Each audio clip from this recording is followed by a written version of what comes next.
நாவல் பழத்துல vitamin C, இரும்புச்சத்து வளமான அளவுல இருப்பதனால சீசன் வரப்பெல்லாம் இந்த பழத்தை மிஸ் பண்ணாம வாங்கி சாப்பிடுங்க. இது நம்ம உடல்ல ரத்த எண்ணிக்கையோட அளவை அதிகரிக்க செய்யும். மேலும் ரத்தத்தில் உள்ள ஆக்சிஜன் அளவும் அதிகமாகும். அனிமியா பிரச்சனையும் குணமாகும். அதே போல ரத்தத்தில் உள்ள நச்சுக்களை சுத்தப்படுத்த இந்த பழத்துல உள்ள இரும்புச்சத்து உதவியா இருக்கும்.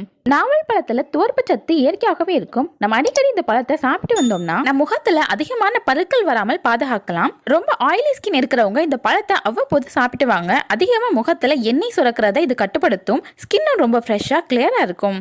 சர்க்கரை வியாதி உள்ளவங்க இந்த பழத்தை சாப்பிடலாமான்னு பார்த்தீங்கன்னா தாராளமாக சாப்பிடலாம். பொதுவாக சுகர் இருக்கிறவங்களுக்கு அதிகமான தாகமும் அடிக்கடி சிறுநீர் கழித்தல் போன்ற தொந்தரவும் இருக்கும். இது போன்ற பிரச்சனைகளை குணப்படுத்த சுகர் பேஷண்ட்லாம் அவ்வப்போது இந்த பழத்தை சாப்பிட்டு வாங்க. அதே போல இந்த பழத்துல கிளைசமிக் இண்டெக்ஸ் அளவும் ரொம்பவே குறைவு. எனவே டயபெட்டிஸ் இருக்கிறவங்க பயப்படாம இந்த பழத்தை சாப்பிட்டு வரலாம். மேலும் இந்த பழத்தினுடைய விதை, இலைகள், பட்டைன்னு எல்லாவற்றையுமே சர்க்கரை நோய்க்கு மருந்தா பயன்படுத்த